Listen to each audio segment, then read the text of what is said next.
मैं डॉक्टर श्रवण कुमार पांडे, सहायक क्षेत्रीय निदेशक इग्नू रीजनल सेंटर वाराणसी, आपसे चर्चा कर रहा हूं। और आज की मेरी चर्चा केंद्रित है परीक्षा पर, इग्नू की परीक्षा पर।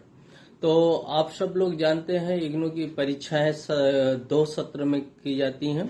एक तो जून सत्र में और दूसरा दिसंबर सत्र में। और ये दोनों परीक्षाएं पूर्व निर्धारित होती हैं। जून और दिसंबर सत्र में ये परीक्षाएं संपन्न की जाती हैं। तो सबसे पहली बात होती है कि परीक्षा की एलिजिबिलिटी क्या होती है।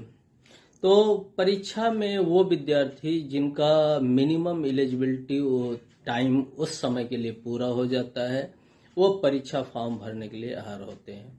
जैसे अगर आपने एनुअल एग्जाम के लिए बीए, बीकॉम, बीएससी या बीटीएस या बीएसडब्ल्यू जैसे प्रोग्राम में एडमिशन लिया है, तो आप 1 साल बाद परीक्षा के लिए अर्ह माने जाते हैं। यानी आप जुलाई 24 में अगर एडमिशन लिया है, जिन बच्चों ने जनवरी 23 में एडमिशन लिया है, वो दिसंबर 23 की परीक्षा के लिए अर्ह हुए। जिन्होंने जुलाई 24 में लिया है वो, और जितने भी मास्टर प्रोग्राम हैं जो सेमेस्टर बेस्ड हो गए हैं उनके अलावा, वो 1 साल बाद परीक्षा में होते हैं। तो जिन्होंने जुलाई 24 में एडमिशन लिया है वो जून 24 की परीक्षा के लिए पहली बार अर्ह होंगे। तो पहली बार की अर्हता सबसे महत्वपूर्ण है। सेमेस्टर बेस्ड प्रोग्राम की जैसे सर्टिफिकेट और बीएससी, बीसीए प्रोग्राम हो गए, तो इन प्रोग्राम के जो सेमेस्टर में बीसीए एमसीए प्रोग्राम है, तो इन प्रोग्राम के जो बच्चे हैं वो हर 6 महीने बाद एलिजिबल हो जाते हैं। तो जिन्होंने जुलाई 23 में प्रवेश लिया है सेमेस्टर बेस्ड प्रोग्राम में, वो दिसंबर की परीक्षा के लिए अर्ह हैं। और जो बच्चे जुलाई 23 के बाद, मतलब जनवरी 23 में जिन्होंने एडमिशन लिया, वो जून में ही अर्ह हो गए थे। अगर तो ये एक अत्यंत महत्वपूर्ण सूचना है कि पहली बार की अर्हता अर्जित होना के बाद ही आपको परीक्षा फॉर्म भरना चाहिए, नहीं तो आपका प्रीमेच्योर एप्लीकेशन होता और आप फॉर्म नहीं भर पाते। तो बहुत बार बच्चों की क्वेरीज हमारे पास आती हैं कि हम परीक्षा फॉर्म भर रहे हैं और उसमें हमारा फॉर्म का ले नहीं रहा है। तो हम लोग चेक करते हैं और बताते हैं उनको कि आप प्रीमेच्योर एप्लीकेशन कर रहे हैं, अभी आपका मिनिमम टाइम पूरा नहीं हुआ। लेकिन दूसरी जो सबसे खास बात बतानी है, एक बार अगर आपकी मिनिमम अर्हता प्राप्त हो गई परीक्षा में शामिल होने की,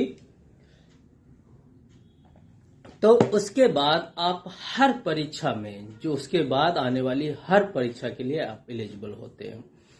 तो अगर आपने मिनिमम अर्हता प्राप्त कर ली है, आपने जनवरी 23 में एडमिशन लिया है और आपकी मिनिमम अर्हता 1 साल की पूरी होती दिसंबर 23 टर्म एंड एग्जामिनेशन में, तो आपने अपने फॉर्म दिसंबर 23 के लिए नहीं भरा। मान लीजिए किसी कारणवश, किसी कंफ्यूजन वश, या सेमेस्टर बेस्ड जो जुलाई 23 में एडमिशन लिए बच्चे, उन्होंने किसी कारणवश, चूंकि लेट तक एडमिशन हुआ, तो उन्होंने इसका दिसंबर 23 के परीक्षा फॉर्म नहीं भरे। तो इसमें कोई घबराने की बात नहीं है। आप इसके बाद एक साथ दोनों सेमेस्टर की परीक्षा, या जो छूट गए पेपर हैं आपके फर्स्ट ईयर के, या आपकी मिनिमम एलिजिबिलिटी के जो पेपर छूट गए हैं, उन पेपर्स का एग्जाम आप जून 24 की परीक्षा में साथ साथ दे सकते हैं।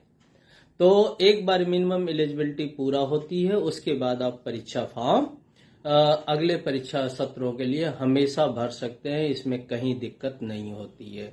दूसरा एक प्रश्न विद्यार्थियों का बहुत आता है कि अगर हमने दिसंबर 23 के लिए अपने असाइनमेंट जमा कर दिए, लेकिन किसी कारणवश हम परीक्षा फॉर्म नहीं भर पाए, या परीक्षा फॉर्म भरा हम परीक्षा नहीं दे पाए हैं, तो ऐसे में क्या करें।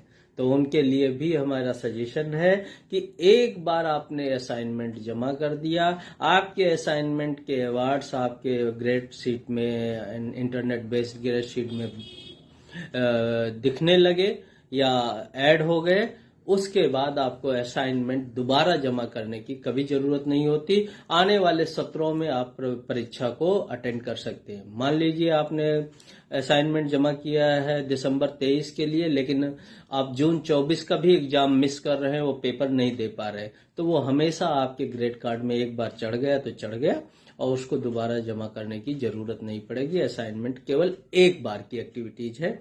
जैसे ही आप असाइनमेंट का पेपर क्लियर करते हैं, आपके मार्क्स चढ़ जाते हैं, फिर दोबारा आपको वो असाइनमेंट का पेपर जमा नहीं करना पड़ता है।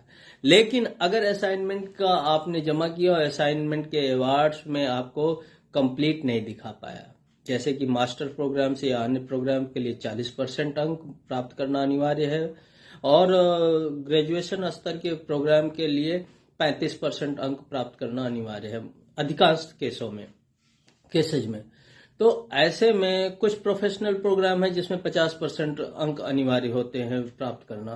तो ऐसे केसेज में अगर आपने देखा होगा कि ऐसे केसेज मिलते हैं, तो आपको असाइनमेंट में अगर एक बार इतने मिनिमम नंबर नहीं प्राप्त हो पाए, तो आपको दोबारा असाइनमेंट लिख के जमा करना होता है, आपको जचता है। लेकिन एक बार अगर असाइनमेंट इवेलुएट हो गया और आपके मार्क्स आप पास हो गए, आपके चढ़े नहीं, तो इस दोबारा आपको असाइनमेंट जमा करने चढ़ गए तो आपको दोबारा असाइनमेंट जमा करने का मौका नहीं मिलेगा, क्योंकि एक बार वहां पे मार्क्स पोस्ट हो जाने के बाद वो चेंज नहीं किए जा सकते हैं। इसलिए दो बातें आपको ध्यान रखनी है। एक बात तो असाइनमेंट बहुत ध्यान से अपने घर बैठ के लिखना चाहिए। क्यों? क्योंकि असाइनमेंट के 30% अंक आपके फाइनल ग्रेड कार्ड में जाते हैं। यानी अगर आपने असाइनमेंट में मोर देन 90% मार्क्स अचीव कर लिए, तो आप थ्योरी में के पेपर्स में जो टर्म एंड एग्जामिनेशन के पेपर्स देंगे उसमें थोड़ा सा कम मार्क्स भी आएगा, तो भी आपको डिवीजन पे ज्यादा फर्क नहीं पड़ेगा, डिवीजन इंप्रूव हो जाएगा। अगर थ्योरी में और अच्छा है तो आप बड़े डिस्टिंक्शन के साथ पास करने में सक्षम हो पाएंगे। दूसरा, असाइनमेंट के जो क्वेश्चंस हैं, वो क्वेश्चंस का कम से कम 30% क्वेश्चन, 40% क्वेश्चंस आपके टर्म एंड एग्जामिनेशन में किसी न किसी रूप से आपको मिलते हैं। जैसे कोई क्वेश्चन, आपने 3 क्वेश्चन असाइनमेंट के अटेंड किए, उन 3 में से एक आध 2 क्वेश्चन रिपीटेडली आपके टर्म एंड एग्जामिनेशन में भी मिलेंगे, तो आपकी एक अच्छी तैयारी भी टर्म एंड एग्जामिनेशन की हो जाती है। ये तो हो गए आप कैसे करेंगे परीक्षा, मिनिमम एलिजिबिलिटी। अब परीक्षा की मिनिमम एलिजिबिलिटी प्राप्त हो गई तो उसका प्रोसीजर ये है कि आप परीक्षा फॉर्म पहले भरिए। जब परीक्षा होनी होती है जून में और दिसंबर में, उसके 1.5 से 2 महीने पहले लिंक ओपन कर दिया जाता है। करीब 2 महीने पहले, 2.5 महीने पहले वो लिंक ओपन हो जाता है परीक्षा फॉर्म भरने का। तो परीक्षा फॉर्म आपको समय से दिए गए लिमिट टाइम में, उसकी लास्ट डेट होती है, वहां तक आपको भर लेना चाहिए। और अगर आप परीक्षा फॉर्म नहीं भर पाते हैं तो एक दिक्कत आती है, आपको एक ऑप्शन लेट फीस का मिलता। पहले 500 रुपए की लेट फीस एप्लीकेबल होती, और उसके बाद आप फिर भी नहीं भर पाते, अंतिम समय में आते हैं, तो 1000 लेट फीस के साथ आप परीक्षा फॉर्म अपना भर सकते हैं। रीजनल सेंटर पे जमा करेंगे, वहां से आपका फॉर्म को अपडेट किया जाएगा और डेटा में शामिल होगा। तो लेट फीस क्यों अप्लीकेबल हो, 200 रुपए पर पेपर फीस है, तो उसी में हमें अपना फॉर्म भरना चाहिए। इकोनॉमिकली आप इस नुकसान के लिए कोई जरूरत नहीं है जिस नुकसान की, तो वहां पे आपको करने की कोई जरूरत नहीं है।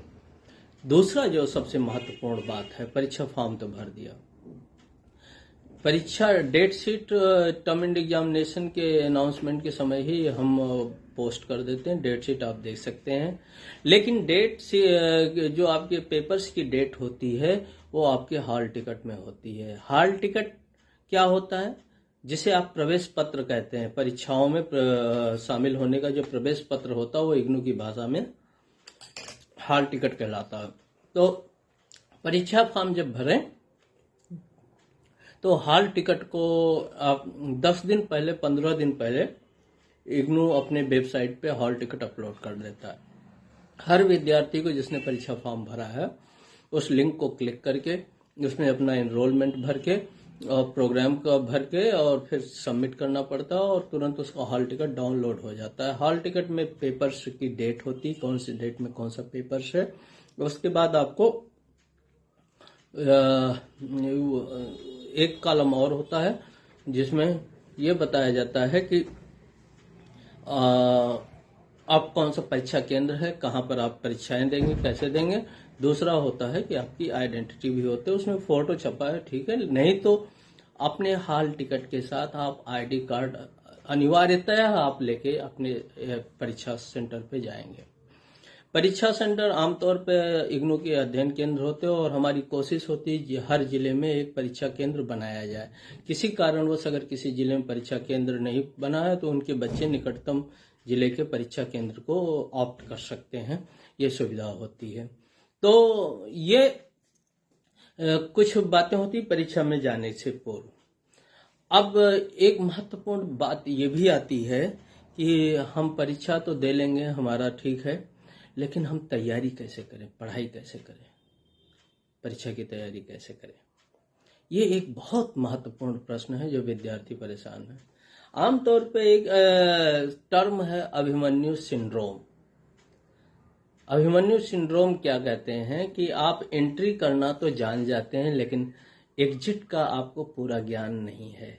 जो इग्नू के बारे में कहा यही जाता है कि आपने प्रवेश तो लेना बहुत आसान है, ना टीसी लग रही है, ना माइग्रेशन लग रहा है, केवल ओरिजिनल आपके मार्कशीट, सर्टिफिकेट, मिनिमम क्वालिफिकेशन की एक स्कैन कॉपी, फोटो की स्कैन कॉपी, हस्ताक्षर की स्कैन कॉपी लेके आप एडमिशन तो ले लेते हैं। एडमिशन ले लेने के बाद ऑनलाइन सारे सपोर्ट्स भी आपको उपलब्ध हैं वेबसाइट पे, सारी बातें आप जानते हैं, उसकी चर्चा मैं आज नहीं कर रहा हूं। उसके बाद आपको मालूम है कि आप परीक्षा देने के लिए तैयारी करते हैं। स्टडी मटेरियल वर्ल्ड क्लास का है, इसमें जो भी है वो अगर हम पढ़ लेते हैं करते। लेकिन ये कहा जाता है कि इग्नू से पास करके डिग्री लेके जाना बहुत मुश्किल है। हम लोगों ने भी एक्सपीरियंस किया है कि हमारे पास जो विद्यार्थी आते हैं इंदिरा गांधी राष्ट्रीय मुक्त विश्वविद्यालय में, वो या तो कहीं कार्यरत हैं या किसी पेशे से इंगेज हैं, अपना कोई बिजनेस करते हैं, कारोबार करते हैं, या कहीं और पे हैं और वो किसी कारणवश रेगुलर कन्वेंशनल यूनिवर्सिटीज में नहीं जा पा रहे हैं, तो वो इग्नू के साथ आते हैं। जाहिर है कि वो पढ़ाई में पूरा समय नहीं दे पाए होंगे और इसीलिए आपको टाइम फ्रेम का फ्रीडम देता है इग्नू। आपका स्टडी मटेरियल आपके घर के पते पे भेज देता है कि आप अपने घर में अपनी फुर्सत, अपने समय के अनुसार आप अपनी पढ़ाई करके उनको तैयारी कर सकें। हम लोग कहते हैं कि स्टडी मटेरियल पढ़ने का एक SQ3R टेक्निक्स होती है, वो डेवलप की गई थी, जिसे वैज्ञानिक कहते हैं, वैज्ञानिक विधि से हमने उसको किया है। SQ3R टेक्निक एक टेक्निक है जिसमें आप कैसे अपनी पढ़ाई इग्नू के मटेरियल से करें।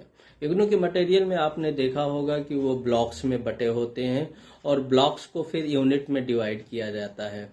तो यूनिट वाइज आपको स्टडी करना है, यूनिट वाइज आप पढ़ाई करना है। तो पढ़ाई करते हुए SQ3R टेक्निक का आप उपयोग कर सकते हैं। SQ3R टेक्निक की बात मैं कर रहा हूं तो उसमें मैं आपको बताऊं, यस माने होता है सर्वे। जैसे ही आपका स्टडी मटेरियल आपके पास आता, एक सरसरी निगाह से सारे पन्ने पलटते हुए आप एक सर्वे कर डालें उस मटेरियल का कि आपके मटेरियल में कौन सी चीज कहां पर है। अब सर्वे के दौरान आप कई चीज देखते हैं कि कुछ एरिया तो आपको लगेगा कि ये हम पहले ही पढ़ चुके हैं, इनके बारे में पहले जानते हैं। कुछ एरिया लगेगा कि इनके बारे में पढ़ा तो है, इनका ज्ञान नहीं है हमें। कुछ चीजें ऐसे लगेंगी कि जो हमने पढ़ा है, जिनके बारे में हम कुछ बिल्कुल नहीं जानते हैं। तो ऐसे तीनों पॉइंट्स के लिए आप क्यू को करेंगे। यस हो गया और फिर दूसरा वर्ड है क्यू। क्यू है क्वेश्चनिंग। आप स्टडी मटेरियल के किनारे की तरफ और दाएं और बाएं दोनों तरफ पेजेज में किनारे की तरफ अच्छा खासा स्पेस देखते हैं। तो आप एक बार सरसरी निगाह से मटेरियल एक दिन में, 2 दिन में देख लीजिए। दूसरी बार आप जब सरसरी निगाह से देख रहे थे तो जहां जहां पे आपको लगता है कि ये विषय मैं कम जानता हूं या ये विषय मैं ज्यादा जानता हूं, उन विषयों पे आप एक क्वेश्चनिंग कर लीजिए, क्वेश्चन मार्क लगा लीजिए या वहां लिख लीजिए ये क्या है, what is this, how it is, या ऐसे करके क्वेश्चन उसका बना लीजिए। तो वो क्वेश्चनिंग हो जाएगा, वो दूसरी रीडिंग हो जाएगी। वो भी बड़ी सरसरी निगाह से करनी, बहुत ज्यादा डीप नॉलेज के लिए नहीं करनी है। और जब वो दूसरी बार भी आप देयर इन हो गए, 10 दिन, 15 दिन, 20 दिन में आप उस मटेरियल से, या 1 महीने में, तो तीसरी बार आपको रीडिंग करनी है उसकी। और रीडिंग का 3R में पहला R जो है वो रीडिंग के लिए है। रीडिंग में आप उसको पढ़ते हुए चलेंगे, अंडरलाइन करेंगे, सेल्फ असेसमेंट क्वेश्चंस छोटे छोटे दिए गए, जो पढ़ने के बाद आपको समझ में आया सेल्फ असेसमेंट क्वेश्चंस को अटेंड कीजिए। और उसके बाद जो चीज नहीं समझ में आई थी उसको समझने की कोशिश कीजिए, फिर भी नहीं समझ में आई तो वहां पे किनारे की तरफ लिख दीजिए। तीसरी बार जब आप पढ़ेंगे तो उसे रिसाइट कहते हैं। रिसाइट हम कहते हैं सेल्फ असेसमेंट क्वेश्चंस के जो भी आंसर देते हैं उसको आप देख लीजिए और उसके बाद उनको एक मेमोराइज करिए और रिसाइट कीजिए, लिखिए कहीं पे, और या आप जो शॉर्ट नोट्स वगैरह बनाना चाहते हैं वो बना लीजिए। और उसके बाद जो है तीसरी बात, जो तीसरा आर है वो रिमेम्बरिंग है। उसके बाद उसका अपने मन में कंक्लूजन कीजिए। ये करने के बाद आप प्रीवियस ईयर के क्वेश्चन पेपर्स अपने वेबसाइट पे, जो इग्नू की वेबसाइट पे हैं, उनको जरूर डाउनलोड कर लें और 4-5 सेशन के जो क्वेश्चंस हैं उनकी प्रायोरिटी लिस्ट बना लें। आप देखेंगे कि एक ही तरह के क्वेश्चन या तो शॉर्ट नोट्स में या लॉन्ग क्वेश्चंस में कई बार रिपीट हुए हैं। उन क्वेश्चंस के छोटे छोटे नोट्स बना लें, वो रिपीटिशन के हिसाब से उनकी प्रायोरिटी तय कर ले और उस प्रायोरिटी के हिसाब से उन क्वेश्चंस के विशेष आंसर तैयार कर ले, क्योंकि अगर वो रिपीट हो रहे हैं तो इस साल भी आपके लिए आ सकते हैं। और आप उन क्वेश्चंस के बारे में अगर पूरी तरह से तैयार हैं तो यकीन मानिए कि आप 90% से भी ज्यादा अंक अर्जित करने में समर्थ होंगे। इग्नू में कहा जाता है इग्नू में अच्छा नंबर प्राप्त करना बड़ा मुश्किल है, लेकिन मैं आपको बताता हूं अगर आप टैक्टिस से चलते हैं तो बहुत अच्छे नंबर आप इग्नू में प्राप्त कर सकते हैं। मैंने एक वहां पर समस्तीपुर के एक विद्यार्थी, एमएड के विद्यार्थी को देखा था, उसने 99% अंक अर्जित किए थे, तो गोल्ड मेडल भी हासिल किया था। तो आप इस तरह से अगर आप पढ़ाई अपने ठीक से करेंगे तो मैं आपको समझता हूं कि आप भी बहुत अच्छे अंक प्राप्त कर सकते हैं। आपको एक और उदाहरण बता दूं, यहाँ नैनी जेल में, जो सेंट्रल जेल नैनी है, वहाँ इग्नू का अध्ययन केंद्र है कैदियों के लिए। उन कैदियों में एक अजीत कुमार करके कैदी था और एक और कैदी बाद में डिप्लोमा इन टूरिज्म स्टडीज में इग्नू के गोल्ड मेडल हासिल किए। तो वो एक सिस्टमेटिक पढ़ाई करके वो अपने इस अचीवमेंट को प्राप्त कर पाए हैं। कैदियों को गोल्ड मेडल प्राप्त होने के बाद सरकार ने उनकी सजा में भी रिलैक्सेशन दे दिया और उनको माफ कर दिया। आज वो जो अजीत कुमार जी हैं वो बाबा रविशंकर जी महाराज के आश्रम में बेंगलोर में उनका टूरिज्म डिपार्टमेंट का मैनेजमेंट देखते हैं।